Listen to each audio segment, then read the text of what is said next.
All right, good afternoon, everybody. This is Jason here. I am my guest today is Vincent Valdez. Thanks for allowing me to come out here to visit with you and talk some running. So we're out. I actually drove up to his place and going to do a little bit of talking about Vincent's racing, running. And he's got like a really cool job. He works for Altra, which disclosure, I am a Altra nut. I've got the shirt on, got the shoes on, which you can't see. I probably would own a lot more stuff if I could afford to purchase all of it. That's a struggle. That is a struggle. I think I run in like at least 4 of their shoes. 4.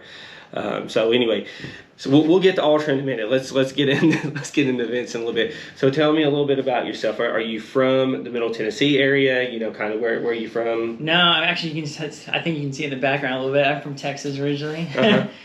Yeah, I grew up in the Fort Worth area, sort of like the Dallas area. I actually grew up in the middle of nowhere, so I usually just tell people Dallas. I grew up in a city an hour west of Dallas, and then I grew up 30 minutes outside of that city in the middle of nowhere. So I grew up in the country. Just my wife thought it was funny when she first met me, met my parents, because they would say like, "Where are you going in town?" And she would say like, "Well, what do you mean we're going into town?" And like we don't understand like the grocery store is like 30 minutes away. And when I first moved to Nashville, we moved to Hermitage, and I had friends in Franklin. I went down to see them. They're like, "Man, we're so sorry you had to drive all the way out here." Like, you don't understand. In Texas, you get like an hour's drive. Right. It's pretty standard. Right. Everything's so spread out. But yeah, we've lived in Nashville for 7 years. Yeah, loving it. But yeah, originally from Texas. Cool. So what brought you to Nashville? Yeah, me and my wife, we were living in Dallas.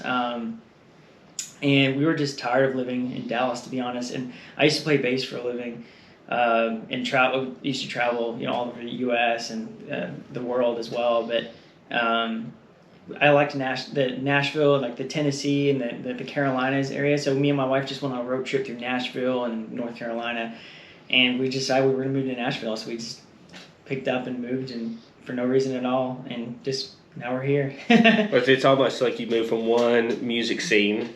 Mm-hmm. Right, because I know Texas, Austin has a big music scene. I'm not sure about Dallas, but then the Nashville has another big music scene. Yeah, it's funny. Actually, I didn't even move here for music because I wasn't doing that for a living anymore. But I just liked the city. I liked the area. And back then, I always really wanted to get into backpacking because I did that a lot when I was in high school. And there's so much. The thing about this area compared to Texas, especially Dallas, is that there's so much availability. Like I live now like 6 minutes down the road from Montgomery Bell, and here in Nashville, we're like, oh, Montgomery Bell is like just another state park. We got Beeman, we got Percy Warner. Mm-hmm. Well, like in Texas, if you had Montgomery Bell, people would be driving for hours just to get there. My parents stayed here, and they were like amazed. Right. And like we kind of take that for granted here in Tennessee because there's so many. And my dad was like shocked. He's like, "You don't have to pay to like just drive in here." And I was like, no. I was like, that's because right 15 minutes down the road there's another one. There's Bowie, just down the road, and so it's just right. These places are fighting for people to come and see them. Absolutely, right? Yeah. Right. And so like in Texas, there's like one, especially in the Dallas area. Austin's there's a lot more outdoor stuff, but in the Dallas area there's not a lot. You drive a while just to get somewhere, and then you got to pay to go because there's not as many, Right. competition. So you said you played bass. What sort of music did you play? I played so I actually went to Bible school. Huh. I was in ministry for a few years, and so I actually played for a worship leader. That's cool. And for a few years, and we went over the U.S. We went Wow, that's awesome. And all that stuff. But yeah, so I did that, and then decided to kind of leave that and. Pretty soon afterwards got married, and like I said, we moved out here, and we didn't have a plan. We moved out here, and that's kind of how I got into running actually. So moved out here, and we were actually sharing a house with some friends of ours in Franklin, and he ran almost every morning, like 3 or so miles, right, and the way I grew up was, I was always really into skateboarding and punk rock and like, Right. all of that kind of stuff. Very undisciplined type of, usually like, musicians and like, skateboard, it's not really known for like, discipline. But I always kind of craved that in my life. So I like that he was in running, and so I was like, I want to do that too.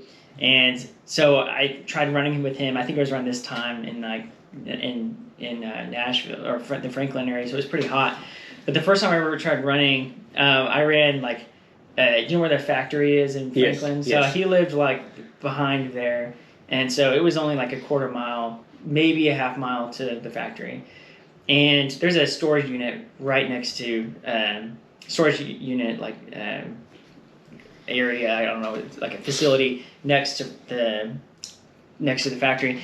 And I was crossing that, and I was about to black out. I was so out of shape, and I walked into that storage facility. They had an office, and it was air conditioning, and I took my shirt off, and I just landed on the ground because I thought I was going to die. Right. And I was like breathing hard, and there was a guy at the office, and he did not know what to do, so he just looked at me and just tried to like not make eye contact. And then like a lady came in to get like help with her, I guess, storage needs. And he just started helping her, and they both kind of ignored me. And I finally kind of recovered on the ground, just a puddle of sweat on their floor. And I just walked home in shame. And that was like the first time I ever ran. That's fantastic, though. But what's funny is I remember one time I was running in a similar story. I didn't bring enough stuff with me to drink, Mm-hmm. and it was like it is now, like really hot outside. And I ran by a Taco Bell. Yeah. And I like ran in the Taco Bell, same situation, about to black out. And I walked in, and I was like, "Can I please have a water?" I was like, "I have no money. Can I please have a water?" And the guy behind the counter looked at me, handed me a cup. He said, "Son, you can have whatever you want to drink and as much as you want." And I guess he thought that I was about to die in his lobby, Yeah. At least my guy was responsive to me. Yeah. They didn't know what to do with me. So I was really out of shape. And I remember soon afterwards, I trained for my first 5K, and I thought that was, it still is a huge accomplishment, but I was like, man, I remember I got done with my first 5K. It was a Franklin Classic, and my wife afterwards was, she's like, maybe one day you'll run a marathon. And I was like, no way. I was like, marathons are so unhealthy for you. I would never do that. So unhealthy. Because that's like what I'd heard. But yeah, soon afterwards, I actually, I didn't really know what I wanted to do with career or anything like that, and because I wasn't really doing music anymore. And I went with a friend, and they got fit for shoes at Fleet Feet here in Nashville over at the Brentwood store. And I thought that process was just so cool. So I went and got fit too, and I was like, this is really cool. So I actually applied and started working at Fleet Feet Nashville. And that's kind of how I got, exposed to like the running industry and that sort of thing, which I didn't even, for me at the time, it was just a job. I liked doing it, but I didn't really think it would turn into a career. Right. Well, that's really neat.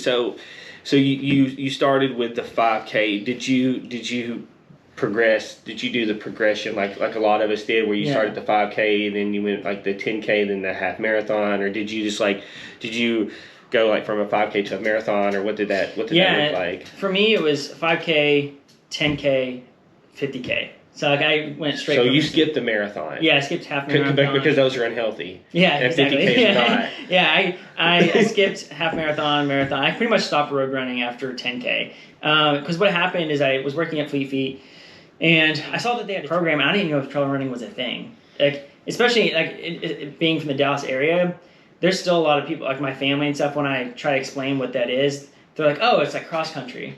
And, and I'm like, kinda, not really. It's like cross country, but way slower.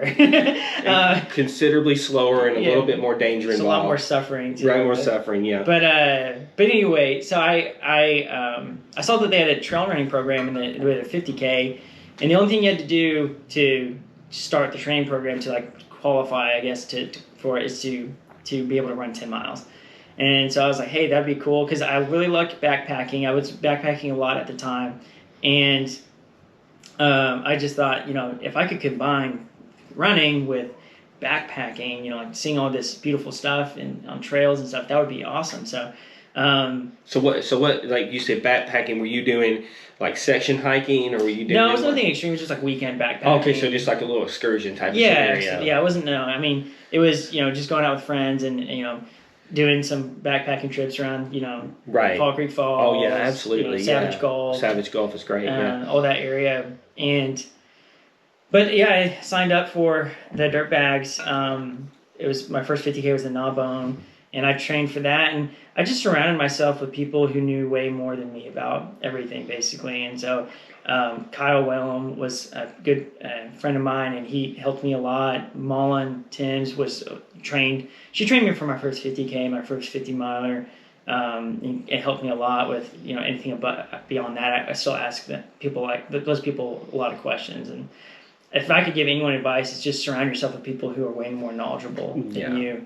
But yeah, so I trained for my first 50K and did that over in the Gnawbone 50K in Indiana. So what was that? I mean, did it go like extremely well, or did it not go well? I remember I think I interviewed Waterman, and he I don't know, he ran like some crazy fast time in his, which isn't realistic. So no, what did yours look like? I've never been I mean, you can look at my Strava and also my ultra sign up stuff. I'm not I'm not barely even a middle of the pack person. So I'm definitely not fast at all.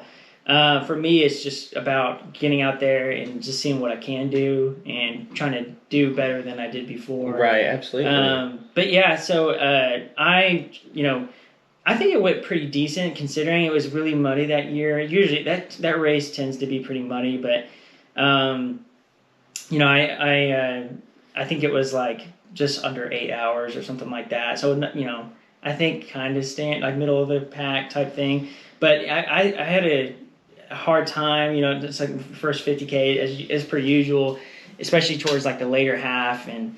But I really enjoyed it afterwards and decided, this is something I want to keep doing for sure. It definitely didn't sway me from doing anything else. So was the course real hard, or was it just a scenario with just trying to get into it? Yeah, now that doing other 50Ks, I would definitely put that as like a little bit harder than like an average one. It's not like, like the Tennessee Mile or something like that, but it's definitely not, like a flat or like even not technical course at all. There's certain areas that are, if there wasn't like flags or a rope, you wouldn't even know it was a trail. Some of it anyway. Right.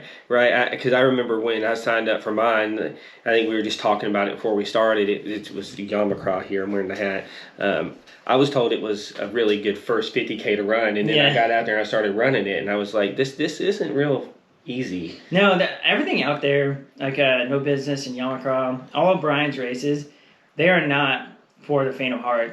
That area, that whole Big South Fork area is not easy. It's not that's kind of why I think they're getting so big, is because they're kind of have a reputation of not being easy. Don't they have like a half merit, like the Devil's Racetrack? Or something like that. It's forgive me, Brian. I forgot the. My buddy ran it, and he said it was one of the hardest courses he's ever ran on in his life, and I cannot think of it. It's like the Devil's. I think it's like it has the Devil's in the name, because I remember the T-shirt it's like super cool. I mean, I think he's only put it on once. Yeah, I think because COVID happened and he probably didn't put it on. I think he did in 19 and COVID happened in 20. Gotcha. I honestly not have been keeping up with that, but I do know of that race.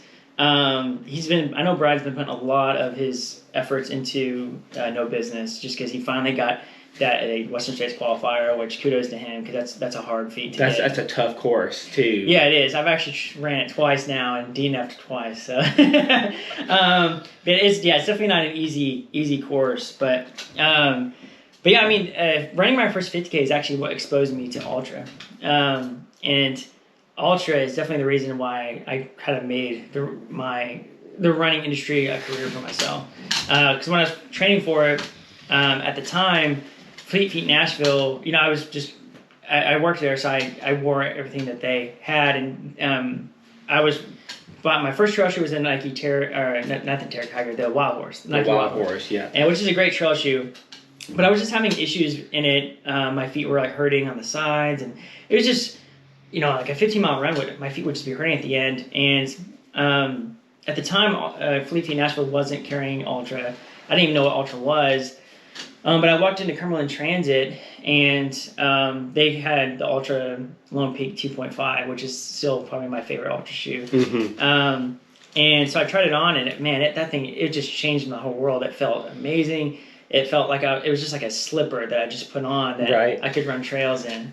And but I was like, I think like the way you get trained at Fleet Feet Nashville is very thorough. So that in turn tends to make you an overthinker about like normal stuff that people wouldn't even like think about. So I knew it was like zero drop. That at the time it was called zero drop. Now it's called balance cushioning, but it's basically the same thing. I still call it zero drop. Yeah, it's a flat shoe. Like that's just the easiest way to think about it. And I was like, what's that going to do to me? Like, are my legs going to explode? So like, I was such an overthinker. I literally went to a physiotherapist and like got them to like assess me to see if I could like run in the shoe. And they like looked at me like I was crazy. Like they said, like, yes, you can absolutely run in the shoes. Yeah, it's a shoe. Yeah, you can wear it. I mean, if you think about it, like a flat shoe, if you're walking around your house barefoot, or if you're wearing flip-flops, most likely you're in zero drop. Right. And so like really the only difference, especially on trail, like you've got cushion underneath your feet.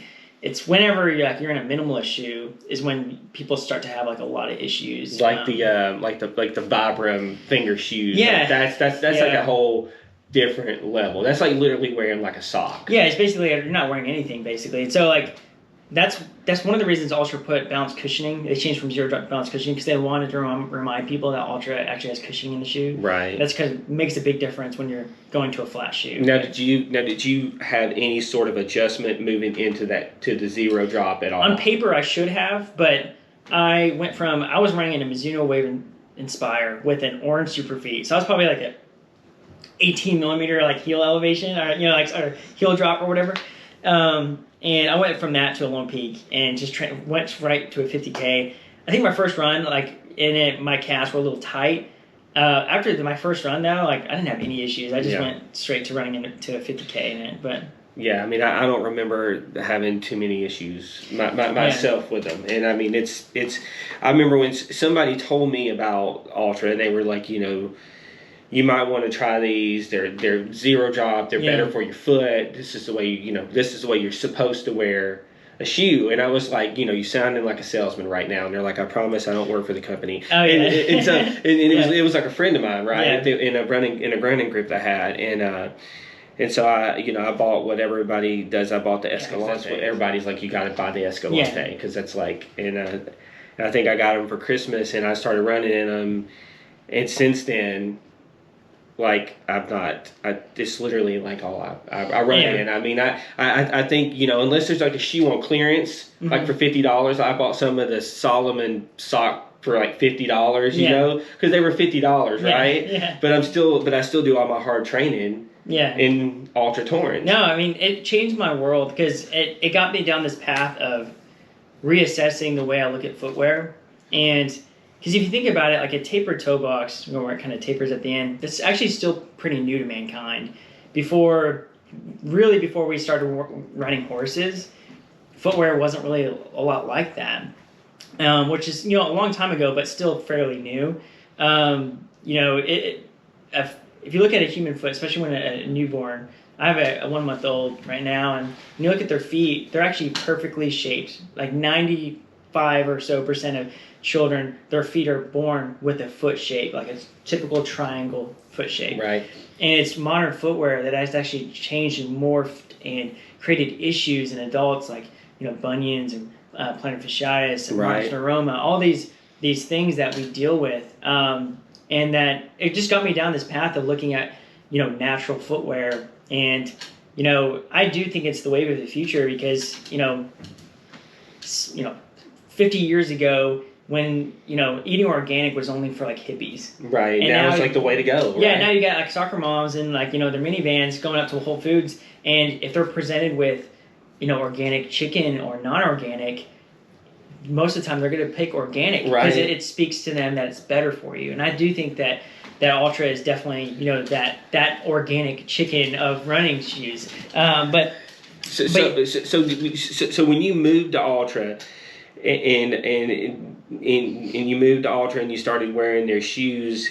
You saw that you really wasn't having like issues running in them and stuff like that. No, yeah, I mean, not to make the whole podcast about Ultra, but yeah, I fell in love with it, and I felt like for the first time, like, it's like, what I like to say is, if you're doing like a handstand, you know, if it would be like if someone taped your hands to where you can only do it like this, it kind of limits what you can do. But if someone released that tape, you got actually good grip. Right. That's what it was like for me. It felt like I had freedom for the first time. And so when I ran, I felt like I was in touch with actually what my body was wanting, to do when I was running. I got you.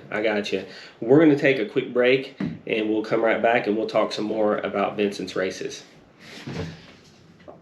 All right, we're back, and didn't mean to get off track. We'll come back to some more Ultra stuff here in a minute. So, because I definitely want to hit on that a little bit more. But we'll talk a little bit more about some of the races you've done. I think you've done a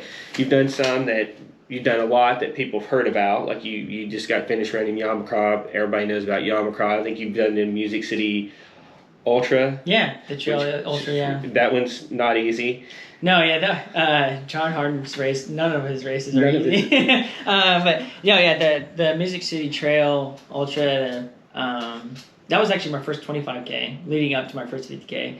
And I just ran, the last year and a half for me, especially 2020, for most people, has been pretty relaxed. But actually 2020, I did run the Bandera 100K. So that was right before COVID. And that's in Texas, right? It's in Texas, yeah. Yeah. I honestly wanted to run that race just because I wasn't really into running when I grew up in Texas.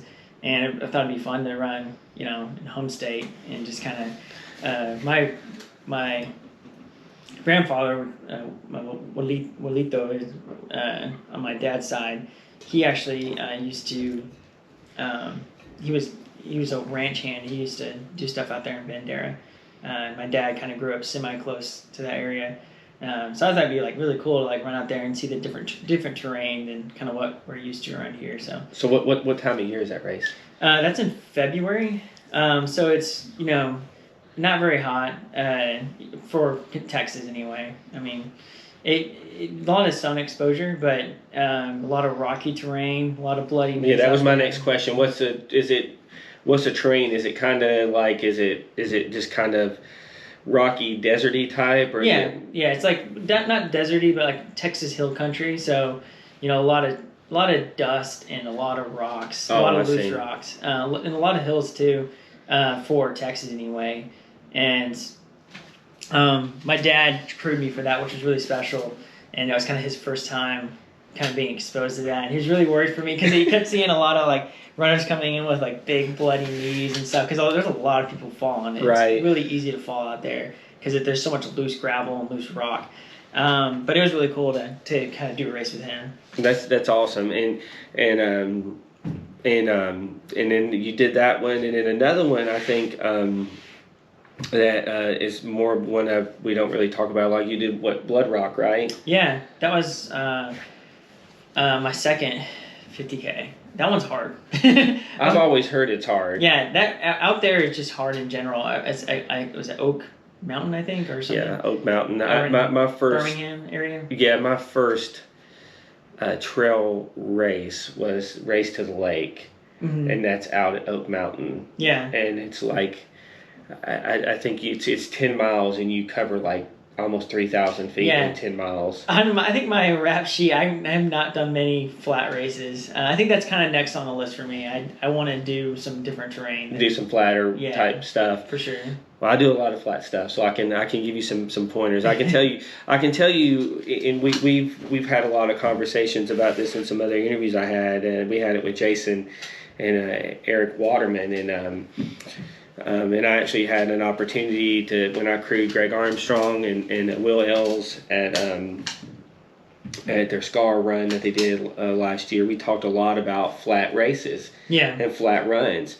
And Greg was talking about how they're deceivingly hard because you use the same muscles all the time. Over and over again. He said the repetition. And it's a lot of times, people, you think about what Zach Bitter does, right? He runs around.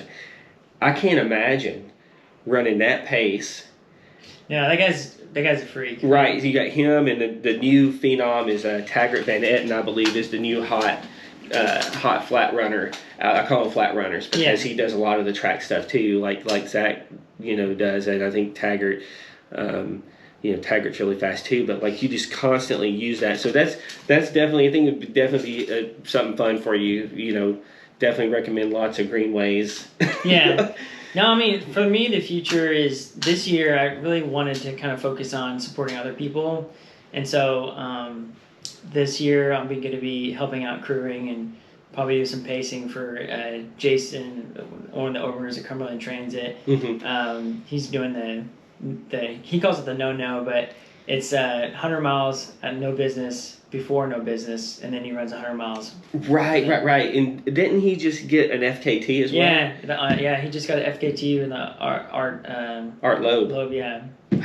That guy's a machine. Now that guy, Jason, has a different mindset, and it's kind of a rare mindset, and it's kind of I would say an older school mindset in the ultra running community, but he's just one of those guys that'll just go out there and just do stuff just to do it. He rode his bike to Percy Warner and ran 100 miles out there. I remember that. That was absolutely insane. And then rode his bike home. And for nothing, he didn't.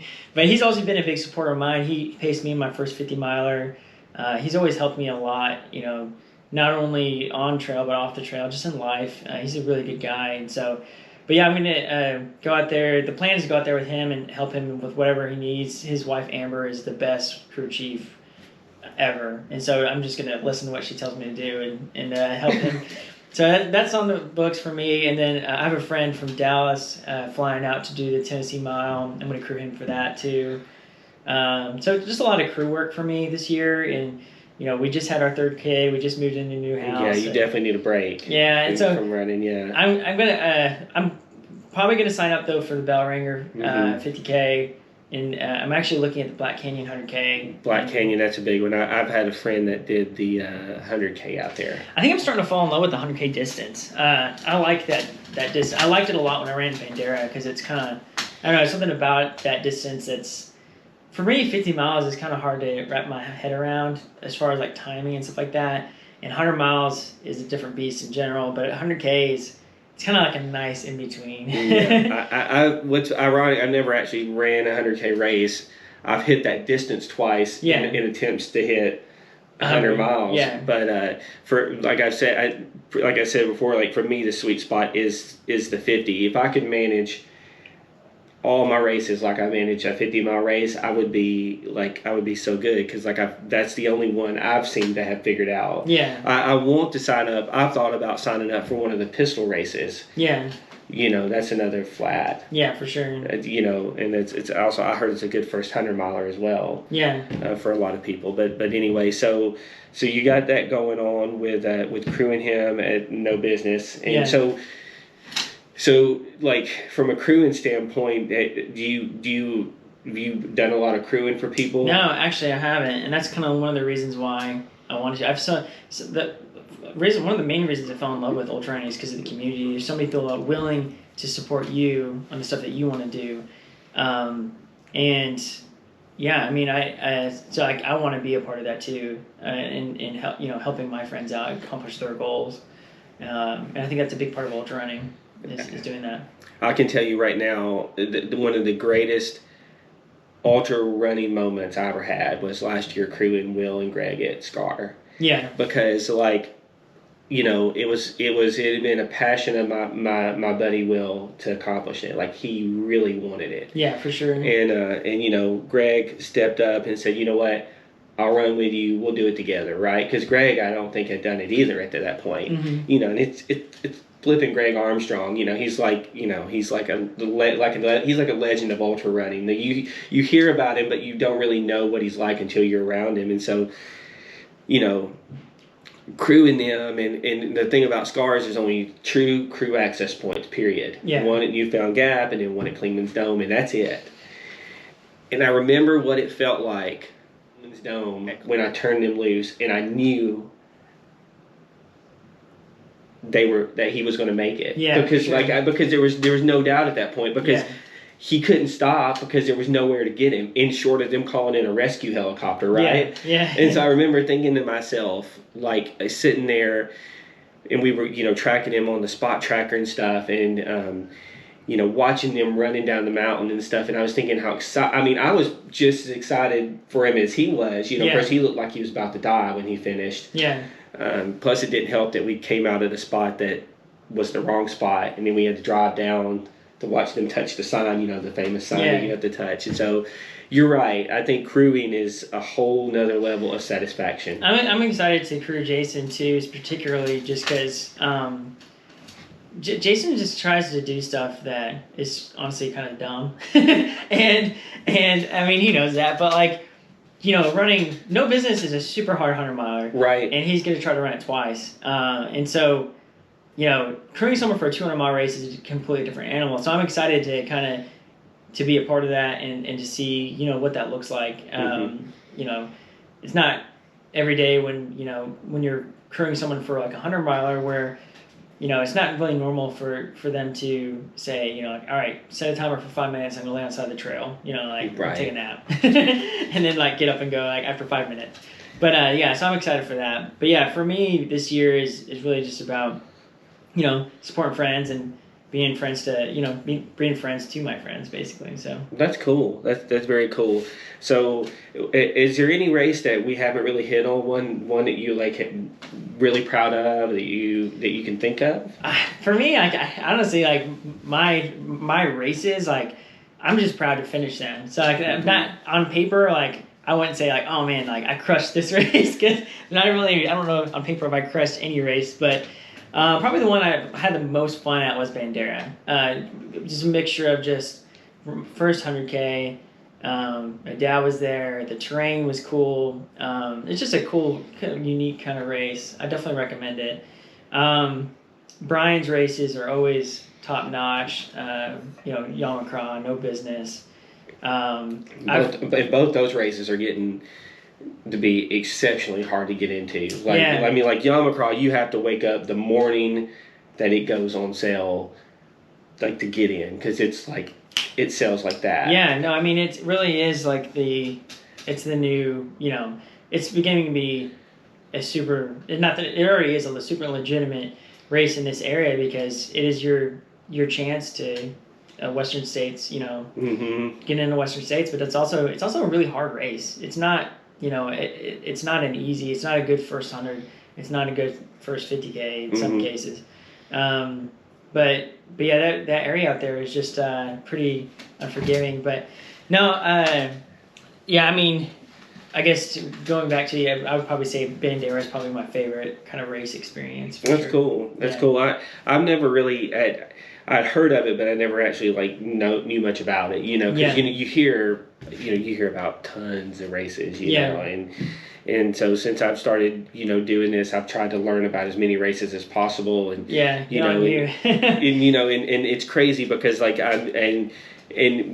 you don't realize how much you miss until you really start doing this and start trying to keep up with all of it. And it's crazy how many great races there are out there that just fly underneath the radar that you would in Banderas. It's it's in Texas and whatnot, so a lot of us from Tennessee maybe wouldn't hear from it, because we're stuck with these. Yeah, now there's another race in Texas I really want to do called Possum's Revenge, and it's put on by Trail Running Over Texas, I think it was called. But it's there's a state park kind of near where I grew up called Possum Kingdom, and there's a race. There's a 17-mile loop out there around that lake that you do, and they have a 69-miler, and so I think you do it 5 times or something like that. Wow. And the buckle is ridiculous. It's like a possum riding I think a unicorn or a shark or something like that. It's something stupid, but I've been wanting to do that just because it'd be cool to get family involved. I don't know. Honestly, I think I'm definitely not like Jason, where Jason he's just in a different headspace. For me, I like doing this stuff when it's very community oriented and friends or family are around, and it is part of it too, especially when you get past 50, 100K to 100 mile. that is very mental. There's definitely spaces where it's not really about community; it's about yourself for a moment. But I also do just enjoy that kind of aspect of community with races. Oh, absolutely. The community, I feel like, is what makes it what it is. And I think, like I was telling you beforehand, we were talking about the Yeti 100. The reason why I keep going back to the Yeti races every year, this is the first year I haven't ran the damn Yeti in several years, is the community aspect of it. Yeah, because literally it's like a family. I mean, first off, you see all the same people. Yeah. So because and then it's like a big party, and then everybody just supports each other. Like, it's just like insane. Yeah. What he's built there, and you look at, his, it's the Creeper Trail, so it's not like some extravagant, huge, crazy overlooks over mountains, like you would get like like in like at the Georgia Death Race, or even Cloudland Canyon, or something like that. But it's the community part makes it worth running every single time. Absolutely. So that's cool. So we've hit on your races. We spent some time talking about Ultra a little bit. We'll come back to them now. So what's kind of going on with Ultra? It's not very often I get to talk to somebody that's actually working for a running company, so this is kind of an opportunity to get kind of some cool news out there for those of us who like Ultra. Yeah, absolutely. Right now, we just updates. New Superior. My favorite shoe that Ultra makes is the Superior. It's not a super high. It's not high seller, but it's not like our Lone Peak or something like that. But we were talking earlier too. The Olympus is just through the roof. I mean, all my retailers that have the Olympus, they can't keep a hold of it because it just keeps selling out.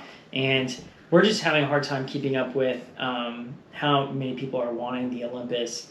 So that's been a huge struggle for us, which is a good struggle to have, is keeping inventory on a shoe that someone really wants. What do you think the switch has been to the Olympus? I mean, is it design, or? I think it's a lot of things. I mean, the industry is really going towards max cushion in general.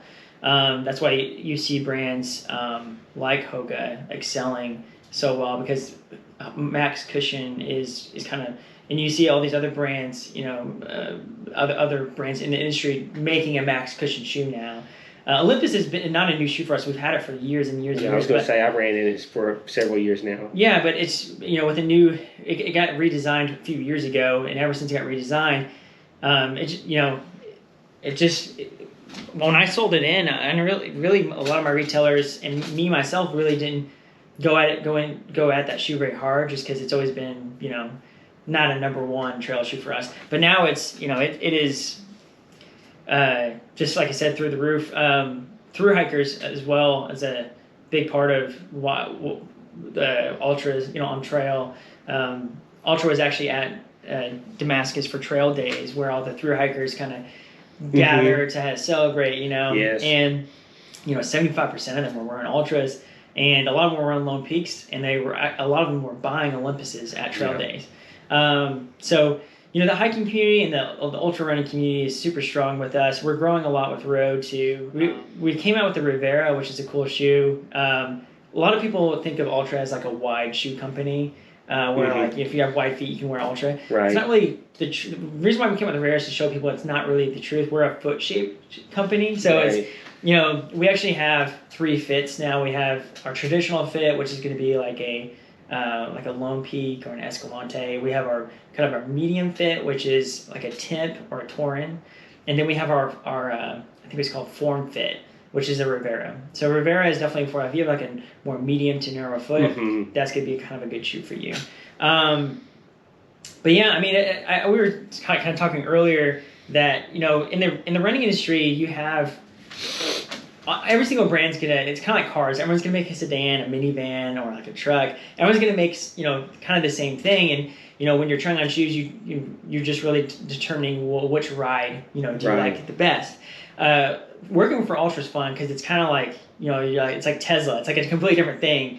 We have principles that we kind of stick by, which is foot shape and balanced cushioning or zero drop, and we stick by those because of health reasons. And you don't really see that a lot from like running shoe companies. Mm-hmm. You know, they don't really have, a lot of them don't have principles because of health reasons, or they might not even have principles at all. It's just, they're just, not that that's bad, but they're just like making shoes that people like. Right, absolutely. But it's fun to work with Altra because that's really how I got into, you know, this as a career. Is I fell in love with Altra as a brand. Actually applied to be a tech rep, and when I was in my interview for a tech rep, I don't recommend this, but I just told him in the interview, I was like, you know, really what I want to do is sales, because I enjoy sales. I like making relationships. Can you just give me the person's contact who's in charge of sales? and and so he did. So I sent him an email in like, I think February, about 3 years ago, over 3 years ago. And I got a response like in June or July from that guy who was in charge of sales at the time. And then I started working for Altra, and so that's awesome. Yeah, that's amazing. Well, I'm a huge, like I said, I'm a huge Altra person, and I can see what you're talking about, because I watch several YouTube channels on through hikers. Yeah. And I was watching one the other night, and he's a tried and true Lone Peak guy.